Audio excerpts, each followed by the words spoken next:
ඔයාත් WhatsApp business app එක use කරනවද? business එකේ කලින් Meta AI තිබ්බේ නැහැ. දැන් WhatsApp business එකත් Meta AI ආවෙලා තියෙනවා.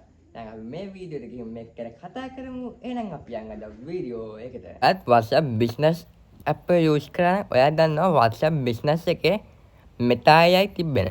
නමුත් දැන් අපිට WhatsApp business එකට Meta AI option එක මෙතන පහළ ඇවිල්ලා තියෙනවා.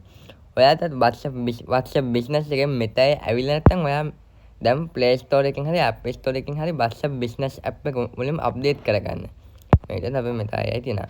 මේක WhatsApp එකේ Meta AI එක පෙන්නන්නේ business assistant by Meta AI කියලා තමයි අපිට මේකේ පෙන්නන්නේ. අපි message එකක් දාලා බලමු Meta AI ට. hi කියලා මම message එකක් දැම්මා. reply එකක් ආවා. දැන් අපි තෝරන WhatsApp business එකට Meta AI තියෙනවා. මොනවද කියලා අපි වීඩියෝ එකට දැම්ම දැන් වීඩියෝ like එකක් කරලා අපේ channel එකට අදම නම් බලන්න දැම්ම channel එක subscribe කරලා bell icon එක වලලා තියාගන්න. එහෙනම් TikTok page එක Facebook page එකත් follow කරන්න. එතකොට අපි මේ brand new වීඩියෝ එකකින් හම්බෙමු. මගේ යාළුවා හැමෝටම ජය වේවා.